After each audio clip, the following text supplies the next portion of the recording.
Hey guys, hari ni aku nak buat a quick review. Korang boleh nampak sini stokin ataupun grip socks lah kalau to be specific, daripada TF ataupun Tokyo Football. Before aku start, thank you very much kepada Joshua from Boothead Malaysia sebab sudi bagi aku sampel tu aku tunjuk dekat korang lah, make this video. So, kepada yang betul-betul kenal barang-barang bola ni kan, especially yang ambil berat tentang all this football punya gears, bukan sahaja bola tapi all the gears, korang might tahu barang ni. Ataupun kalau yang tak tahu, this is the video aku buat untuk korang lah. So dekat sini aku ada 3 jenis grip sock daripada Tokyo Football. Tokyo Football ni berasal daripada Singapore lah. So let's go with the first one. This is the classic TF socks classic. It's a grip socks yang klasik. Bila aku kata klasik ni is, you know, socks bola yang tebal, cuma bukan yang full length lah. It's just until not really ankle lah, atas sikit, normal punya lah kan. Dia tebal, cotton, the normal football punya socks yang korang selalu pakai waktu zaman-zaman kecil dulu. Sebab tu nama dia klasik. Tapi nama pun grip socks. So inilah grip dia bawah ni. Dia macam honeycomb ni. Okay, honeycomb macam ni. And unik je, dia bukan hanya ada grip di sini. Most of grip socks dia hanya dekat tapak, that's it. Tapi dia ada juga grip dekat dalam. Kat dalam ni pun ada juga. So, dia memberikan grip bukan hanya daripada permukaan luar ni dekat dalam insole kasut korang, tetapi dekat dalam ni antara tapak kaki korang yang betul tu dengan dalam ni punya permukaan socks dalam ni. Ada yang tanya, pakai grip socks ni ada function ke kan? Benda ni aku boleh kata tak semua orang maybe boleh merasai ataupun appreciate dia punya kegunaan lah. Ada orang suka, ada orang tak suka. So it's either you love it or hate it. Dia tak ada in between. Okay? Tapi orang yang betul-betul ambil kisah tentang football punya gears ni, dia akan ambil berat pasal ni and dia akan nak benda ni. So this is the classic one.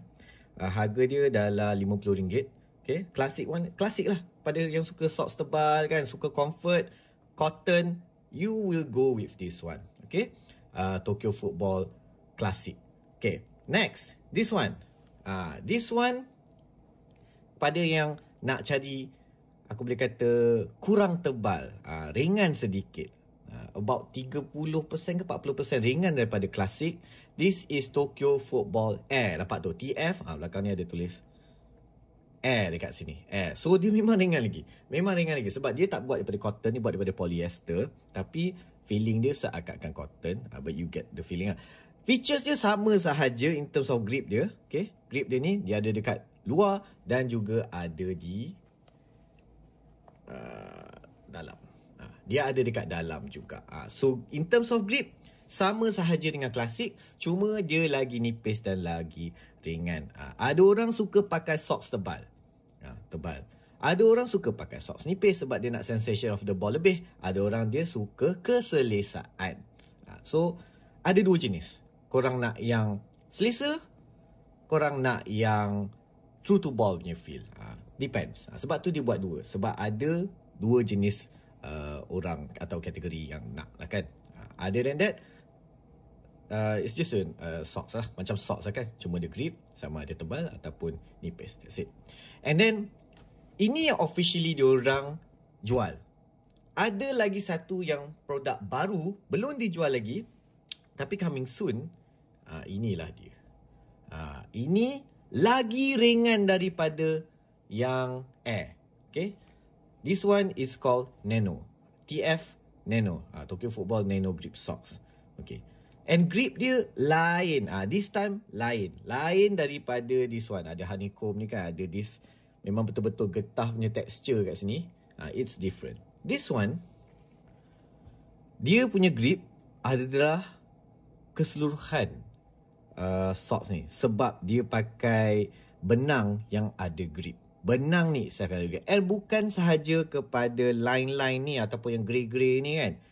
Dia actually the whole socks dia buat daripada material yang sama. Cuma dia buat line-line ni untuk bagi illusion dan inilah dekat bahagian grey. Padahal semua Sebab kalau dia buat grip, kalau dia buat socks dia putih saja all the way, orang kan tak tahu. Ini socks biasa ni, mana ada grip pun. Tapi dia buat ni adalah illusion so that korang nampak grip dia ada kat sini-sini. Padahal semua. So bukan sahaja di luar ni, di dalam pun since dia pakai material benang yang sama, sama je lah grip dia kan. So ini ialah produk baru diorang, belum rilis lagi, akan dirilis soon, and lagi ringan daripada yang ini. So ada 3 pilihan korang dekat sini: Classic, Air ataupun Nano. So RM50, RM60, RM70. So of course lah, teknologi makin advance, dia mahal sedikit lah. Which one korang akan guna? Adakah korang akan pakai grip socks ni kan? Aku akan test it out soon, and aku akan let you guys know how does it feel like dekat kaki. Again, macam aku cakap, grip socks ni is either kau suka pakai atau kau tak suka pakai. Kau percaya atau kau tak percaya. Bukanlah tak percaya, bukan benda mitos. Memang ada grip dekat sini. Cuma itulah, sama ada kau appreciate dia punya kegunaan ataupun kau tak kisah. Kau asalkan ada stokin. Some people tak pakai stokin pun. So inilah dia socks yang quite famous juga dekat Asia ni. Sampai ada jika overseas pun ada juga. TF Socks dia tak semahal some socks yang gila-gila mahal macam tip design tu. Mahal gila. Some socks, grip socks dia pun harga macam beli sepasang kasut low grip. Padahal itulah aku cakap, ada orang, alah socks buat apa nak sampai 2-300, nak sampai 50, RM10 pun boleh pakai. Aku tak pakai socks pun tak apa. So itulah dia. Kalau yang pakai socks ni akan tahulah macam mana rasa dia. Yang tak pakai ni mungkin pun tak tahu nak perbezaannya. But inilah dia, aku dah tunjuk korang dah Tokyo Football punya grip socks. Nanti aku akan try it out.